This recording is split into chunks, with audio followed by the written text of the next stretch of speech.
Before we get started, let me ask you something. Has there ever been a moment when you knew exactly what your child needed, but worried what everyone else would think? Maybe you've protected a routine, maybe you've left a gathering early, maybe you've said no to something that other people thought should be fine. In today's episode, I'm sharing a childhood memory that has stayed with me for decades.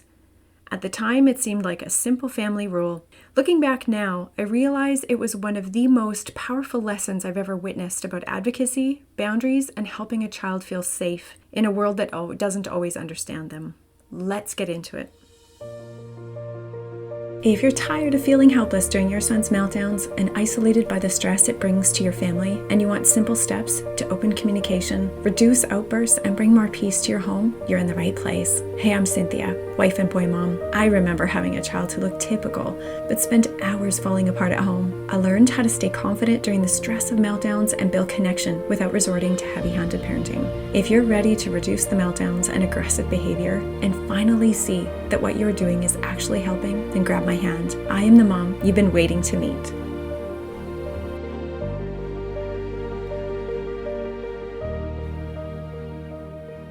When I was growing up, we used to visit my auntie and uncle and cousin, typically on Sunday afternoons.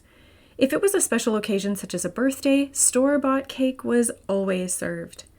Not the fresh kind from a bakery, but rather the frozen variety in a foil pan with a clear dome lid. The icing carefully applied in little florets entirely covering the cake surface. The marble flavor, chocolate swirled with vanilla, was my favorite. It was a trip to the city for us, so the streets were busier and the playgrounds we walked to were grander, with more features than I was used to. Ultimately, we were free to venture out as long as we didn't go too far. And if we had to stay inside because of the weather, they had the best Sesame Street toys. Of course, Disney played a cartoon or movie at 5 p.m. on Sundays, which we always looked forward to. There was one rule, however. My cousin's room was off limits. You could step in to visit with him, you could look around, but you were not to go in if he wasn't there or touch or move anything. He had a collection of things, displays of figurines, a rocking chair. He found safety, security, and calm in his room, being the same and everything in its place. It was his retreat, when he had had enough of a house full of company, especially kids. He had toys that he shared and some that he didn't, and it was clearly made known to us. I wouldn't have had words for it then, but looking back now, I can see she was a kind auntie and a fierce defender of her son. Long before I became a mom myself, she was quietly showing me what advocacy looked like. What she taught me about raising a son with special needs is something I have not heard talked about nearly enough. 3 things stand out to me all these years later. 1, highly value what is important to them. Toys and items that were super special to my cousin were kept out of reach and off limits. A separate shelf downstairs in the storage room was easily accessible, and there was lots to choose from when we visited. He thrived knowing he could count on his mom to step in and be a voice for him. That meant he felt secure. Staying regulated was so much easier when things were kept in place and he could rely on routine and structure. 2, respect their needs and their space. The consistency of his room, a place to hang out, shake off a day at school, rock in his chair, practice his incredible skill of imitating people's voices, watch Happy Days, or simply be where everything was safe, calm, and predictable. The boundaries were made clear to everyone. The respect went both ways. 3, give them lots of time. To navigate the ever-changing world around them, it can move so fast compared to their internal and external processing speed.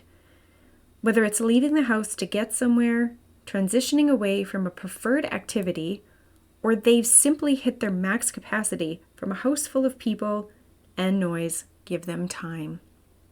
Let them retreat. Let them pause. Let them find their footing again. My auntie never seemed offended when my cousin disappeared to his room. She didn't force participation because company was over. She didn't insist that everyone stay together. She understood that stepping away wasn't rejection. It was regulation. And because of that, he knew he was safe. Looking back now, I realize my auntie was doing something that most of us are still trying to learn. She wasn't trying to make her son fit the world. She was teaching the world how to better understand her son. She highly valued what was important to him. She respected his needs and his space. And she gave him the time he needed. At the time, I thought she had a lot of rules. Now I see those boundaries for what they really were. Love. Not the loud kind, not the performative kind, the steady kind that says, I see who you are, and I'm going to help other people see it too. And decades later, it's still one of the greatest lessons I've ever witnessed about raising a child with special needs. If you're listening to this and thinking, I need some support, I don't even know where to begin anymore, I want you to know that you don't have to carry this alone. I have a few spaces opening up for meltdown support, one-on-one sessions with me for moms who are overwhelmed by aggressive meltdowns, shutdowns, sensory struggles, and the constant emotional weight of it all. Together, we'll slow things down, make sense of what's happening underneath the behaviors, and help you feel more calm and less overwhelmed by the daily outbursts.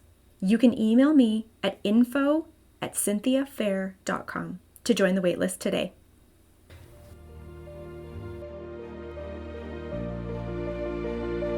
Hey Mama, I hope you enjoyed today's episode. If so, would you take 30 seconds and share it with a friend who may be on an uphill battle with her son's unique challenges? Also, please leave a quick review for the show on Apple Podcasts. It lights me up to know this podcast is helping you. All right, time to breathe and know that you have everything inside of you to courageously raise your brilliant son. I'll meet you back next week for another episode. Bye.